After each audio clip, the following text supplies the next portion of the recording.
शांति शांति शांति सर्व वेदांत सिद्धांत गोचरम तम गोचरम गोविंदम परमानंदम सद्गुरुं प्रणतोस्म्यहम्.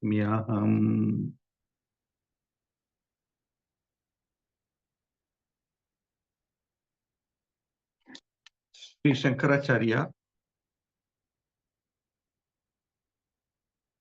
is here trying to explain to us some of the basic concepts of the Vedanta philosophy. The Viveka Chudamani text is known as a Prakarana Grantha. That means a preliminary scripture or preliminary book text. Even though traditionally it is thought of as one of the last or the last works of Sri Shankaracharya,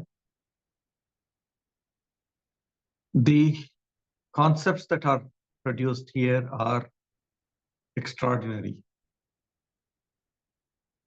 If we want to go deeper into the study of this philosophy, Vedanta philosophy, it is essential for us to understand some of the basic concepts and to know some of the terminologies. That is why Shankaracharya is talking to us about these concepts. He has, in the past, spoken to us about the external organs, the organs of knowledge, and the organs of action, Jnanendriya and Karmendriya. This is known as the Bahikarana, that means external organs. Like the external organs, there is the internal organ as well, which is called as Antahkarana.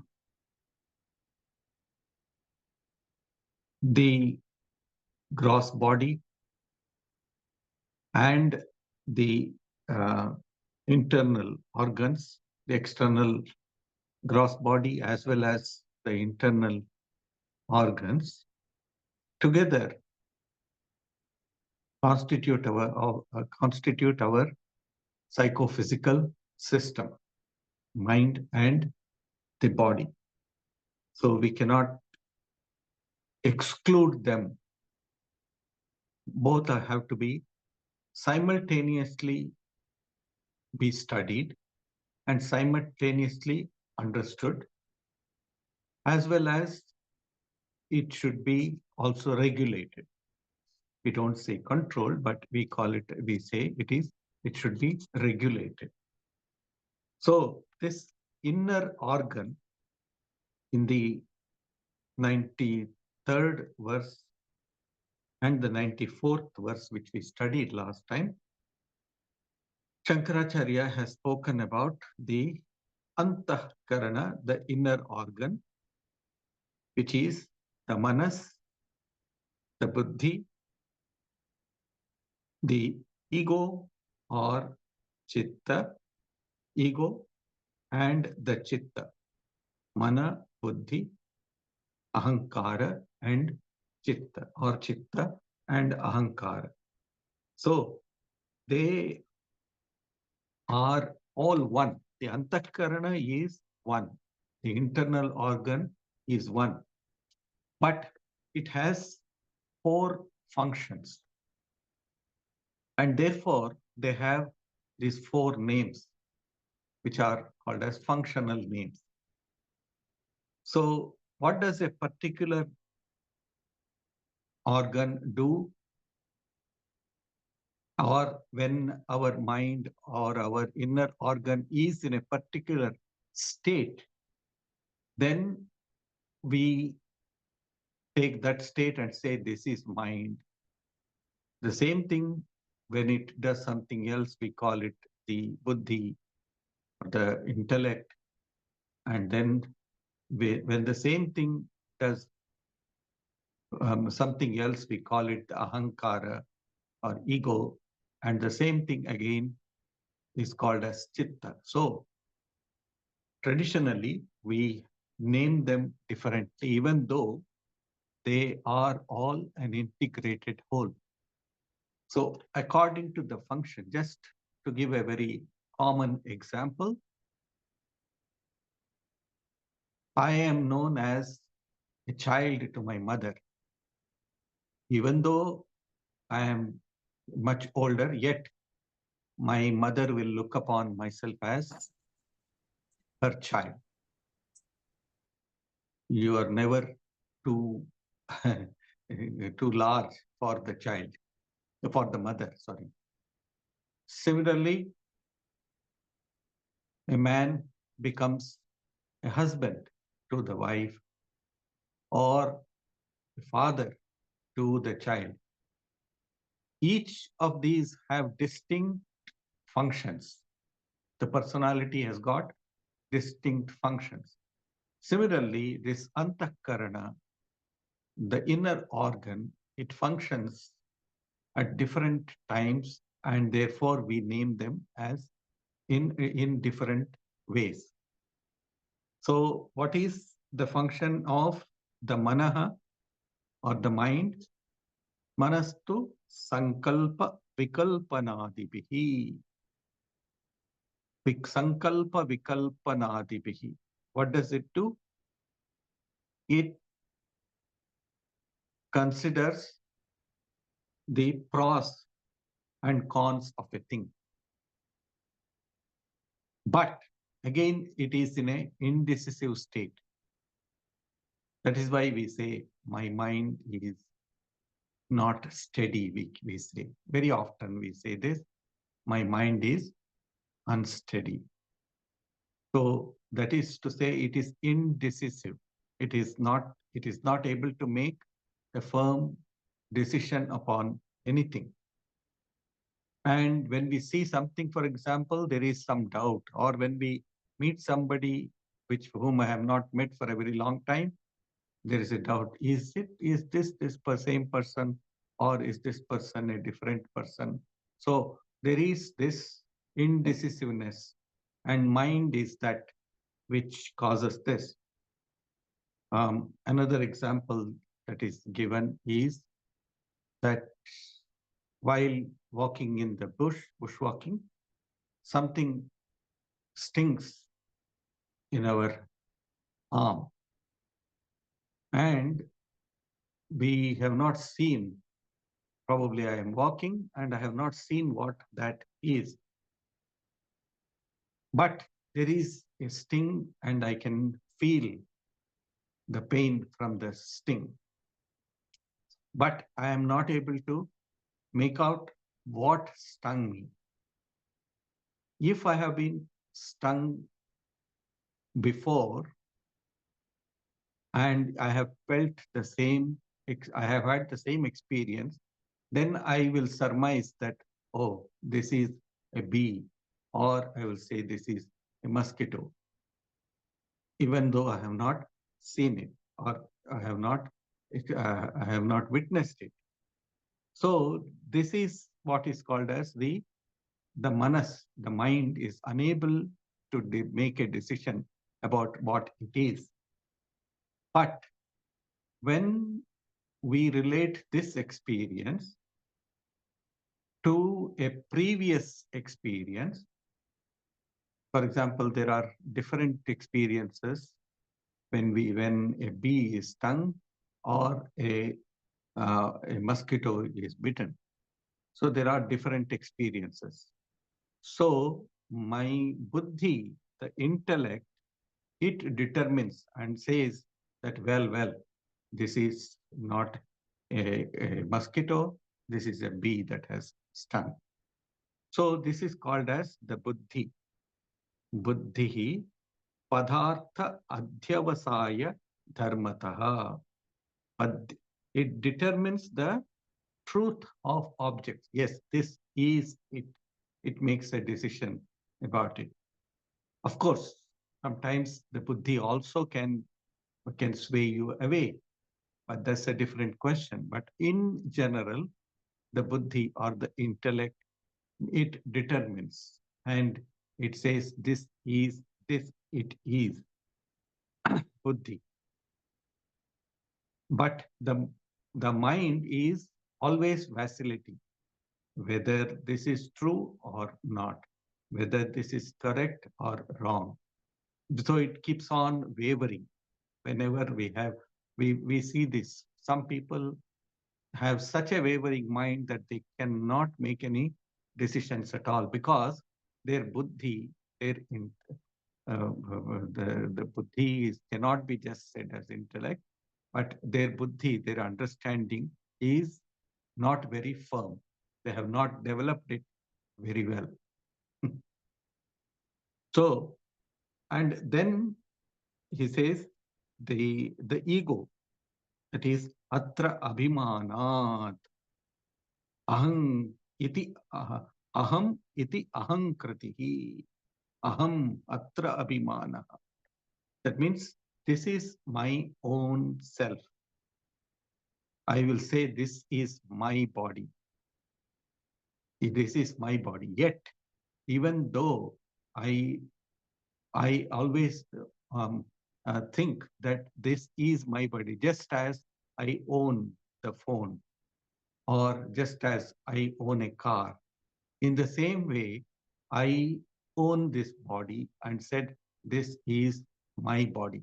And sometimes my identification becomes so intense that I will say that this is me. This is me. Whereas it is not. I own it or I possess it for a period of time. That has to be very clearly understood.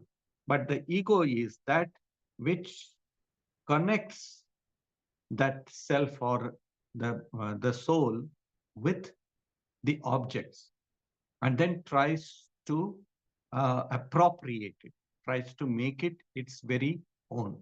So this is the function of the ahankara.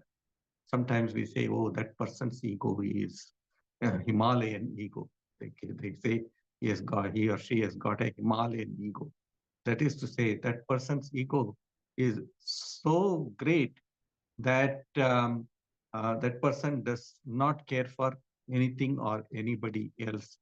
So because he has so much identified himself with his possessions, it may be his intellectual possessions, it may be his wealth, etc.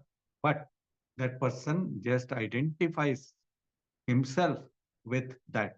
And therefore, there is a great conflict also with others. So, but having said that, our very experience of this external world is possible only with this ahankara. This ahankara. We should always keep in mind the first thing that we started with, that all of these, manas, buddhi, ahankara, and chitta, you will talk about the chitta, are all one. It is a one unit, but it is reflected or it is represented in different ways or different manners. And each of them, how to tackle each of them, there is a certain opus, that is, there is a certain method to do that. It is possible, no doubt. So one can, that is the process of elimination. This is not this. I am not the mind. I am not the buddhi. I am not the ahankara or the ego. I am not the chitta, etc. So that is one of the prakriyas, or that is one of the methods that is adopted in Vedanta. That we will come to it much later. Okay. So next he talks about the chitta. See, what is chitta? That is the last one in this Antakarana is Chitta. He has explained it here very clearly. Swa Artha Anusandhana Gunena Chittam. See, its function of remembering things it is interested in.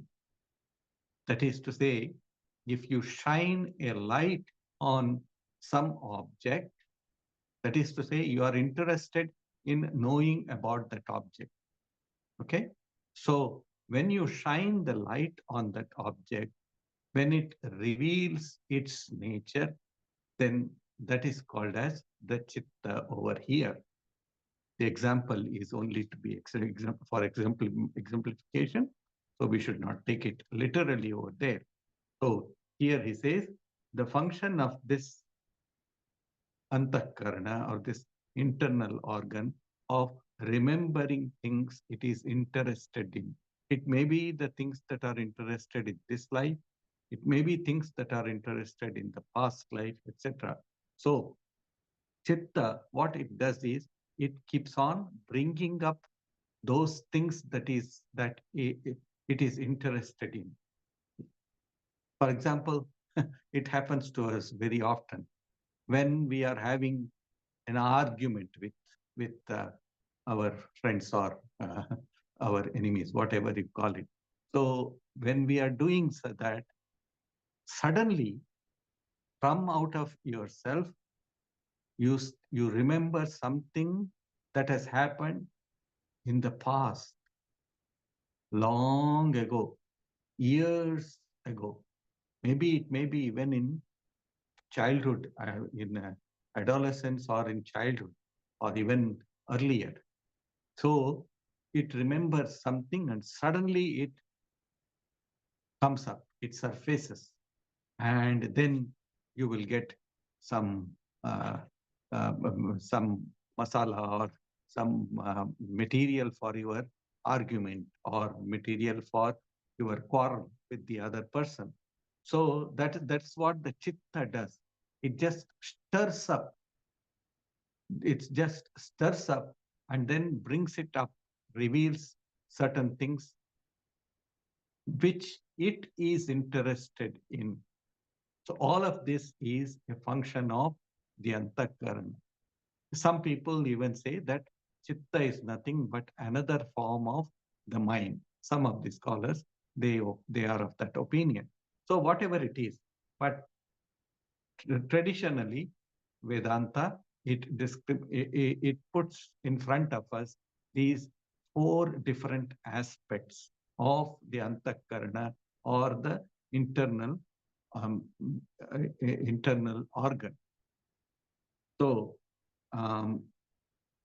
why is Shankaracharya talking about all of this? Because Shankaracharya wants to make us aware that this is what we are made of.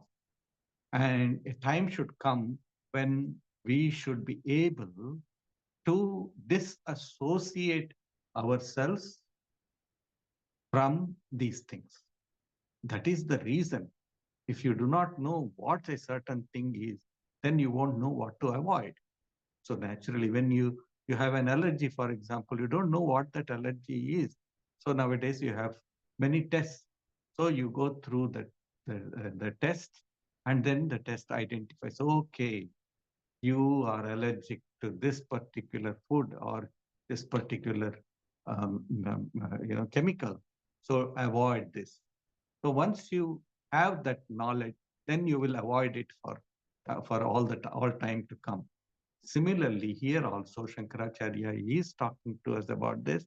It may be a little bit academic for us or for some people, but it is definitely necessary, or I can even say it is a bit important also for us to know this. So chitta is, as I said, is translated sometimes as the mind, but it is technically the inner organ's function of remembering the things in a manner. It screens away other things.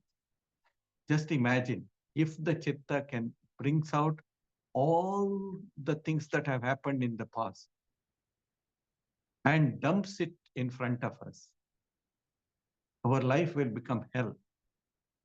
So, but chitta, it screens away those things that are not necessary for the time, but it will just, this much is necessary for the time being, and then it brings it up. Of course, Patanjali says, even yogaha chitta vritti nirodha. So even not allowing your chitta to remember anything, that means you completely seal it off. You completely seal off your mind and you do not let anything past or present to come up. So that is the definition of yoga according to Patanjali. So swarthanusandhana gunena chittam. So I wanted to clarify this one particular word, and that's why I took up this verse once again, even though we studied it a little bit before. Now, the Shankaracharya goes to the next topic of prana. See, the organs of action, the organs of knowledge, and the interorgan and its function.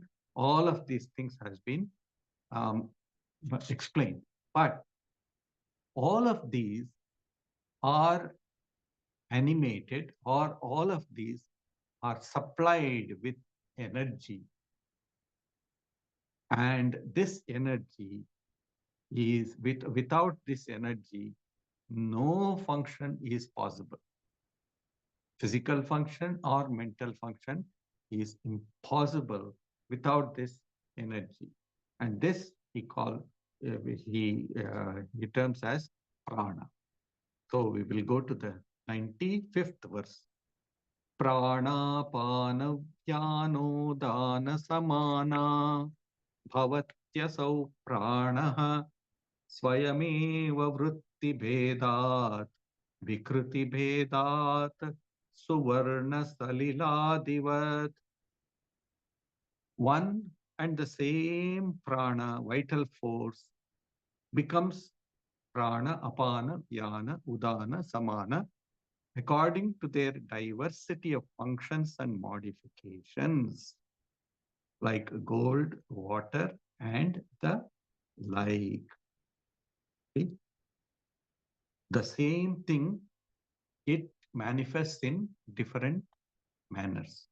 See, in life we have, or in the universe, we have these two types of energies.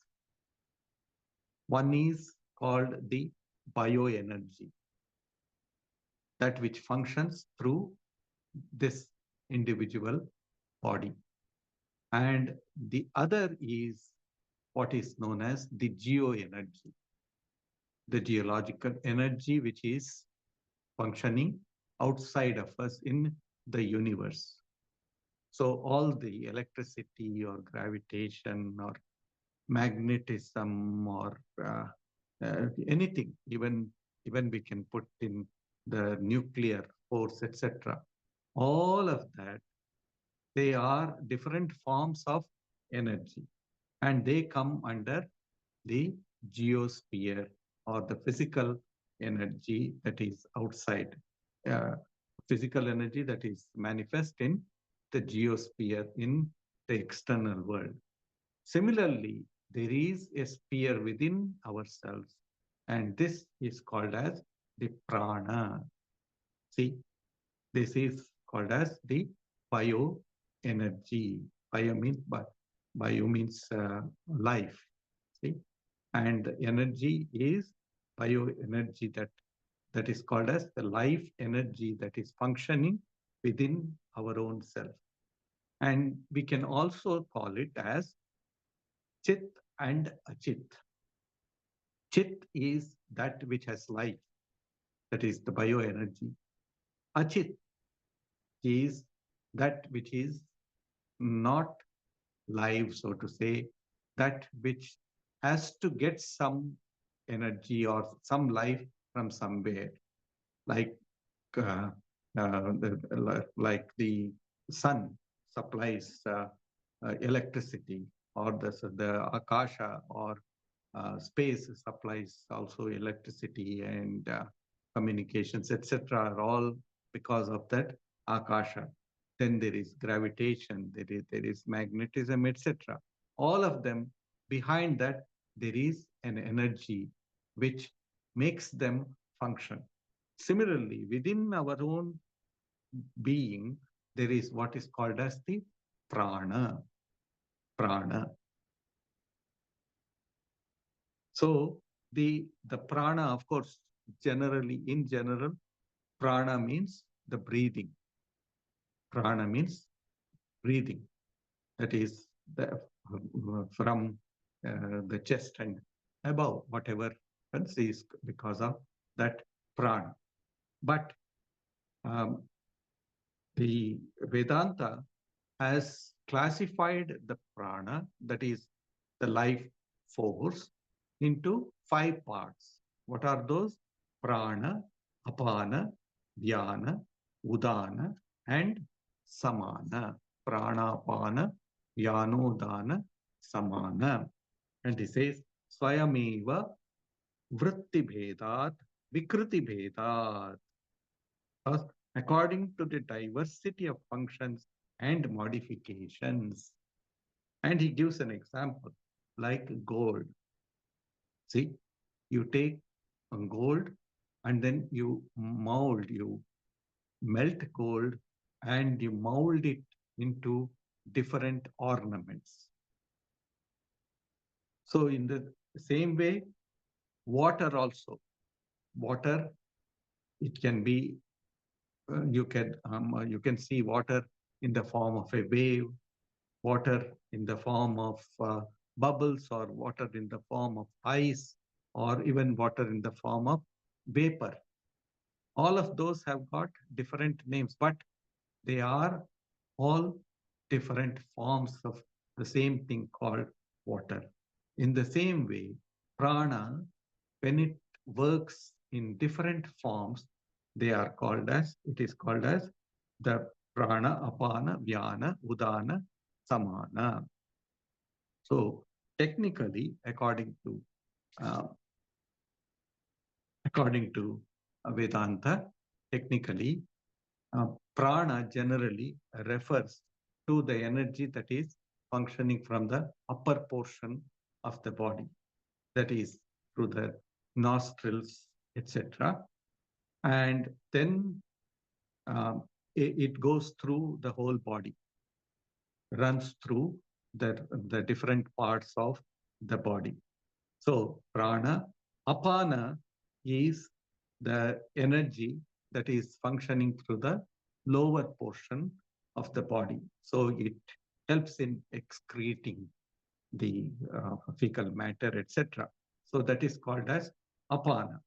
And then what we have is pranapana, vyana. Vyana is that which vyapti iti vyana, that which spreads this energy throughout the body. That is called as vyana. And udana is a very special one, which functions only when the life force is exiting through the body. In some, it exits through the Brahmarandra, or the top of the head. In general, it exits through the mouth, and in some through the nostrils, but through the mouth mostly, udana. Only in this case of some yogis, it is heard that their prana exits through the Brahmarandra. In fact, tap sound can be heard while the prana exits. So, and then we have the fifth one is called as samana. Samana is that energy which assimilates our food, and it is generally located in the middle portion, where the stomach, etc. is. So the different functions of prana is seen in the different activities of our body. Similarly, there is the external functions of the prana in the form of magnetism, etc., which I mentioned a little bit earlier. That is in the external external world.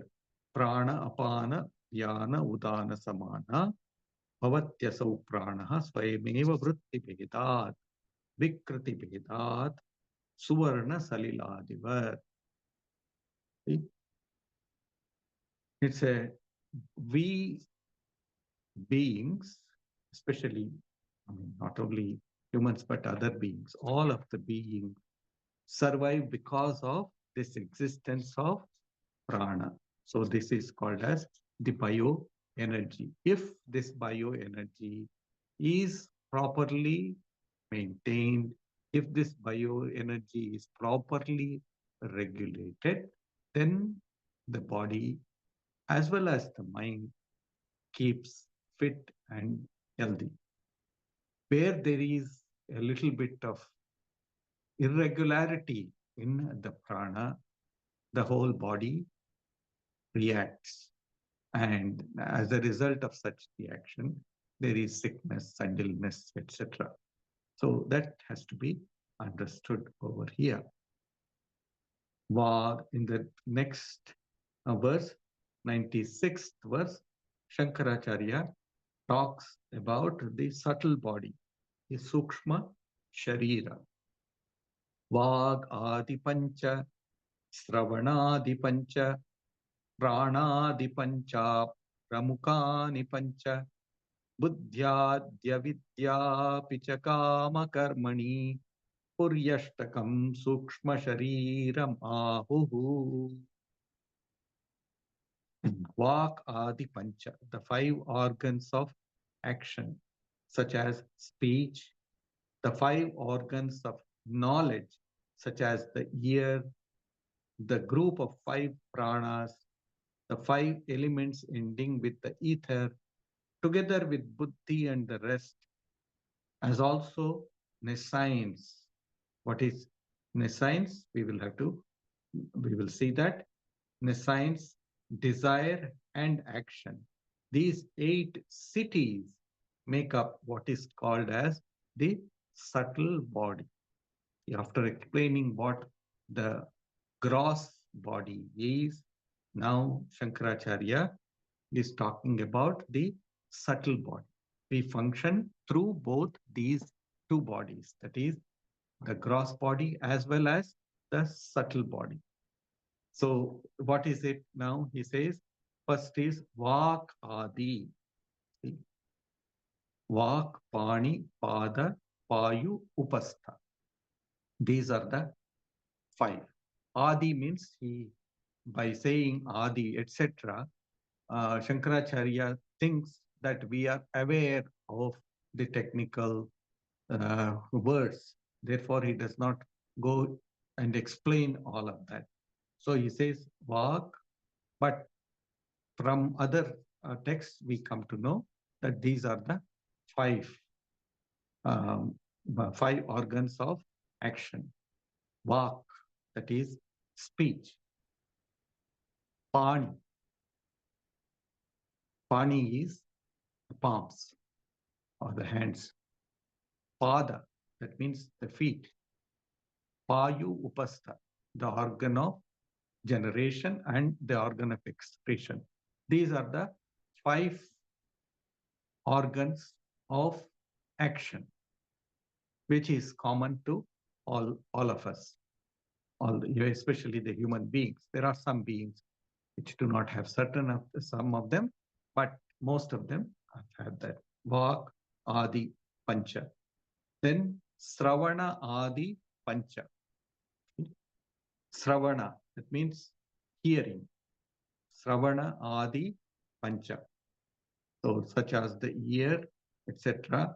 That is the organs of knowledge. And then he talks about the 5 group of 5 pranas, which he has already dealt with. And then the 5 elements, Akasha, Vayu, Agni, Apaha, that means water, and then Prithvi, the earth. So these are the um, five elements. That means ether or Akasha. It is also termed as space, ether, Akasha, Vayu, that is the Vayu is wind, and then Agni. Agni is fire. Apa. Apa means water, and then Prithvi is the earth. So these are the 5 elements. So the subtle part of all of these, okay, all the subtle part, not the gross part. The gross body contains all of these gross elements, but corresponding to that, there are the subtle ones. Vak, Adi, Pancha, the 5 organs of action, such as speech, the 5 organs of knowledge, such as the ear, the group of 5 pranas, the 5 elements ending with ether, together with the buddhi and the rest, is also nescience, desire, and action. These are the 8 cities which make up what is called as the subtle body. So these are the subtle portion of all of these. Everything has got a subtle corresponding corresponding shariras or a corresponding elements. So all of these have got this corresponding elements in a subtle form. So one is the gross form and the other is the subtle form. Everything has got a subtle form. So all of these subtle things, they go to make up the Sukshma Sharira or the subtle body. And according to Hinduism, it is this subtle body which contains the imprints of all of these, all of the elements, etc. It is that which travels from one body to the another body when it goes. So it is also called as Sukshma Sharira or Linga Sharira. It is called as Linga Sharira or the Sukshma Sharira. Both are the same. Linga originally means pointing out something or naming something is called as Linga. So, so the Sukshma is, that means subtle, that which cannot be seen, but which can be felt or experienced. That is called as subtle. We are all aware of the external body, but we are not much aware of the Sukshma Sharira or the subtle body. So this concept of the subtle body is very special to Hinduism and the other religions which have emanated from Hinduism.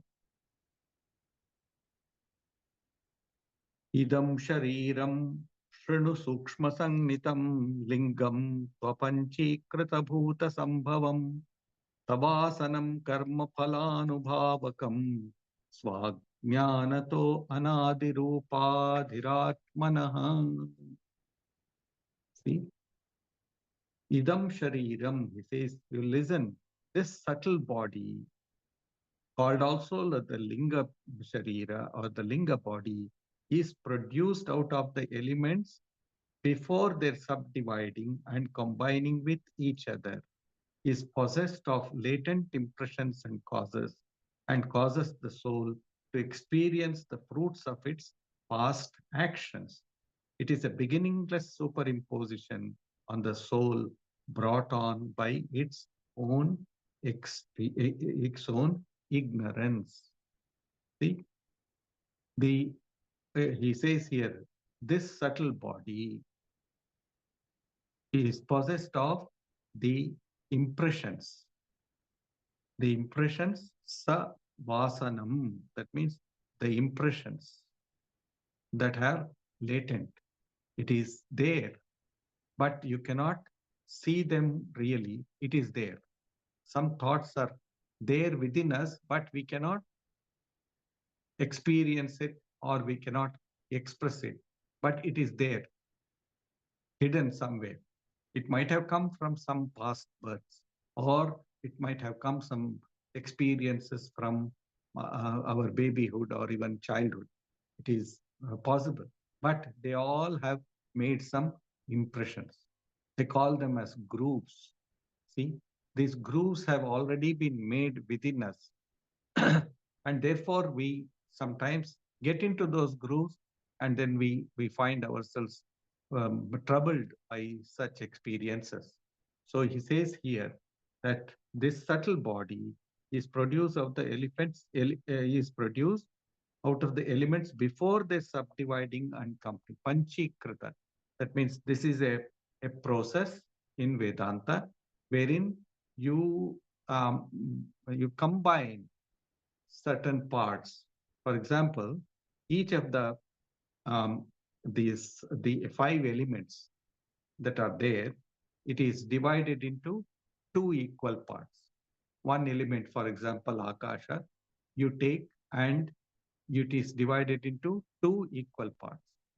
Out of this 2 equal parts, 2 divisions, 1/2 of each of these elements is reserved for itself. Half of it is reserved for itself. The other is further split into another 4 parts and it's associated with the rest. For example, Akasha, space, all right? It is the first emanate of Prakriti or of nature. So when it wants to divide or when it has to divide, what it does is it keeps half of its nature within itself and then it divides the rest half into 4 parts and gives one part to Vayu or the air and the next part to fire and then the third part to water and the fourth part to the earth. Similarly, Vayu or air has received one small portion from Akasha.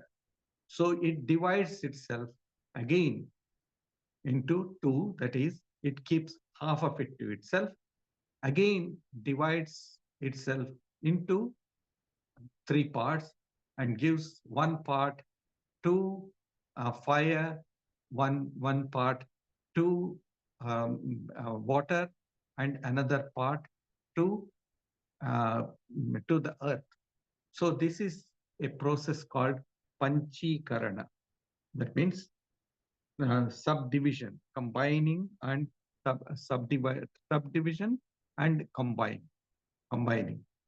So this is a little bit of the technical explanation of the Panchikarana. So this is how the whole external universe is made.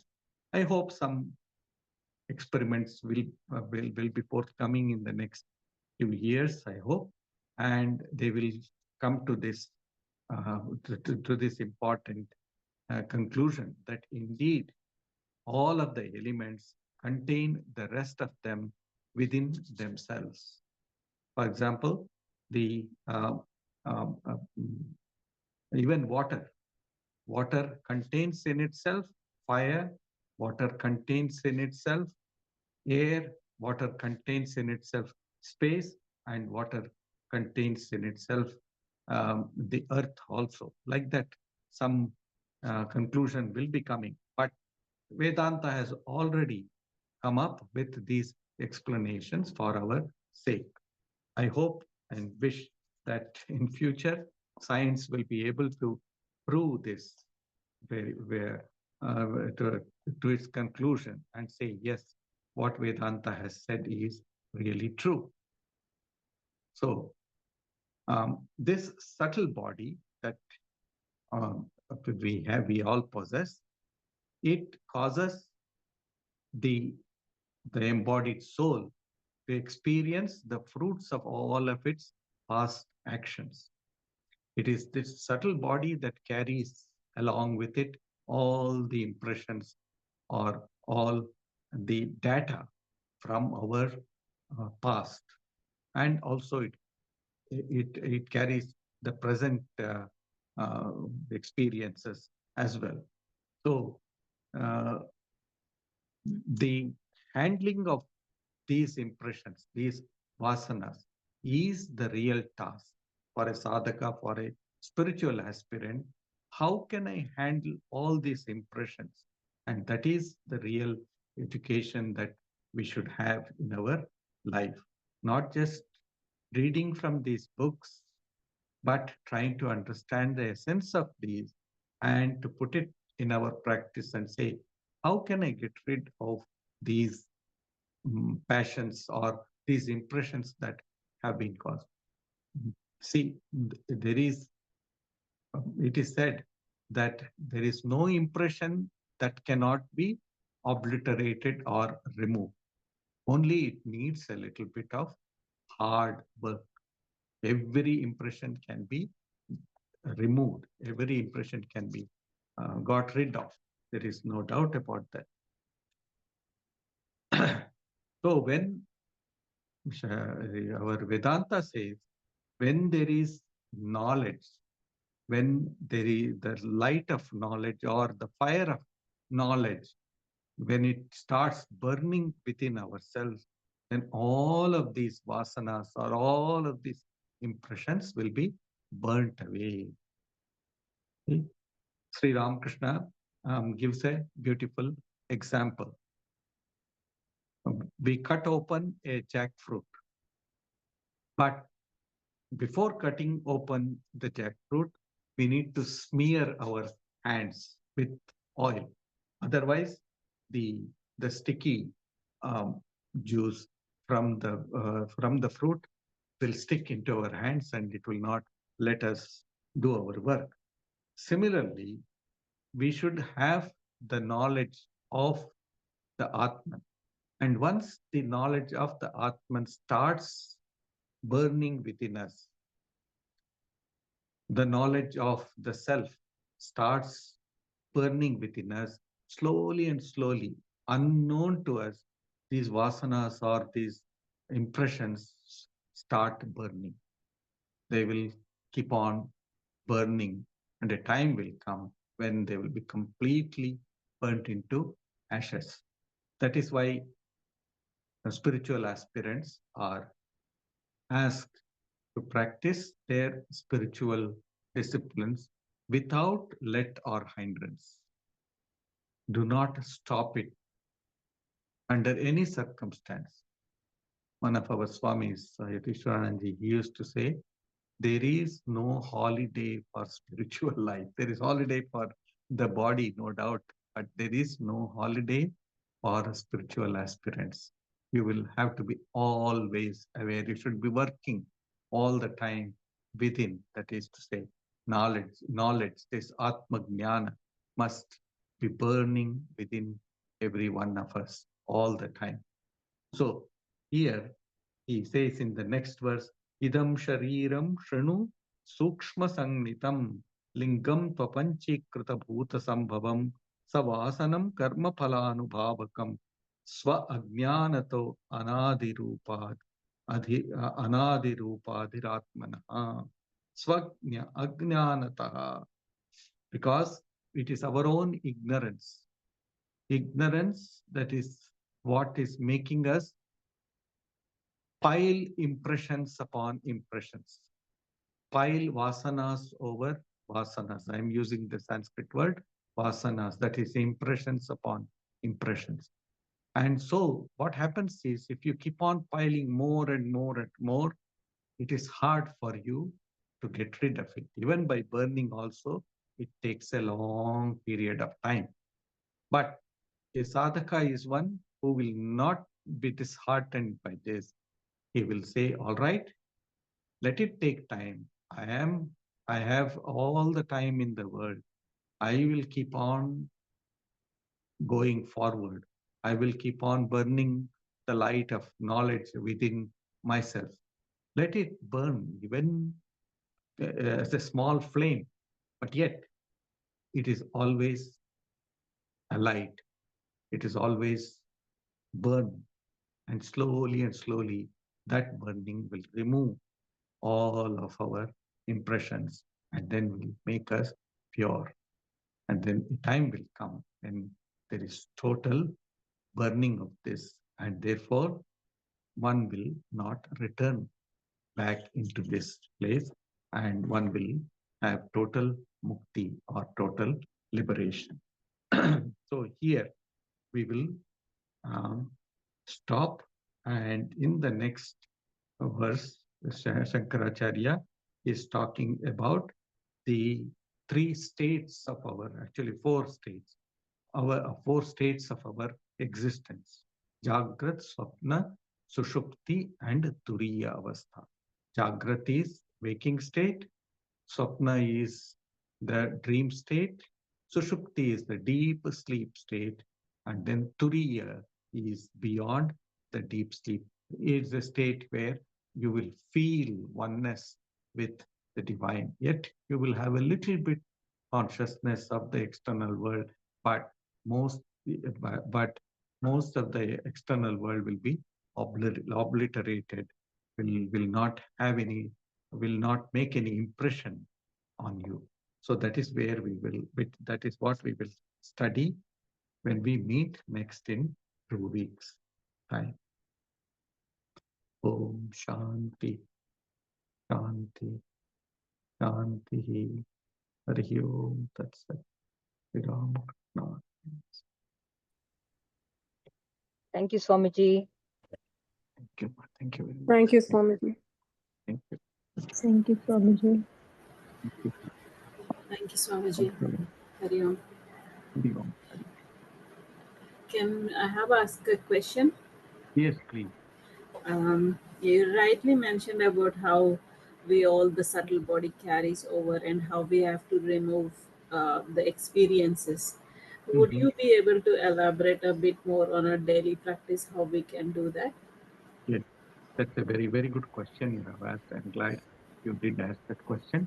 In our day-to-day life, we need to reserve some time for self-reflection. That is, just reflecting upon oneself. Who am I? Why am I here? What am I doing here?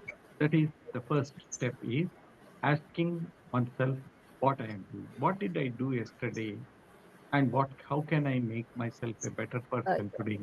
That is the first step. Okay. And the second step is, how can I disassociate myself from the external world? That is, while I have to go. Sorry. Mute.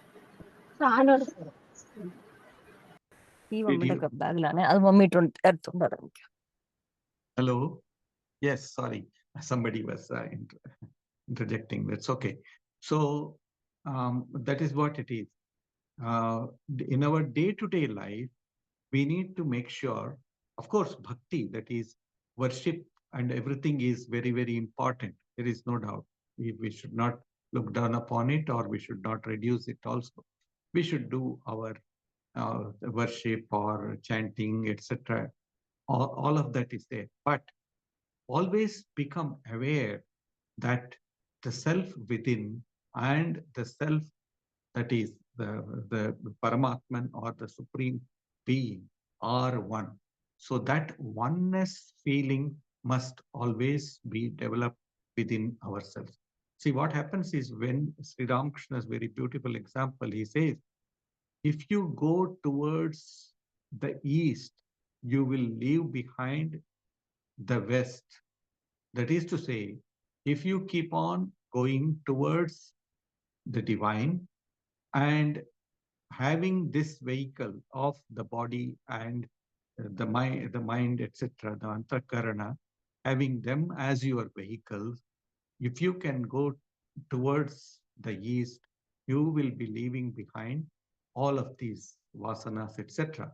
So in our day-to-day life, while you are giving some importance to the worship of the divine, while you are giving importance to other ritualistic practices, etc., you must also give a little bit importance, not for very long, just for 5 or 10 minutes.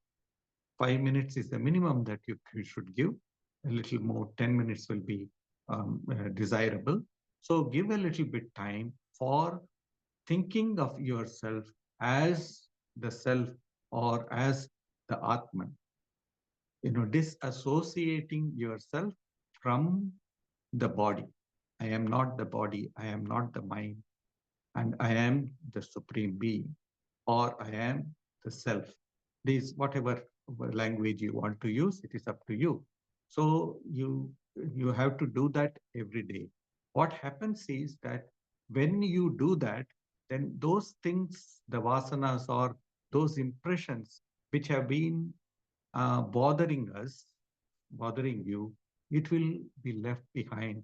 And so the knowledge that I am a part and parcel of the divine will light up. I am using the term light up because we said it is burning of the vasanas. We can burn the vasanas when we disassociate ourselves from all the past experiences, from all past impressions, and then think of ourselves as a part and parcel of the divine. That is a very important spiritual practice that I would recommend. Does it make any sense? Yes, Swamiji. Very Okay. nicely explained. Thank you. Thank you. Thank you so much.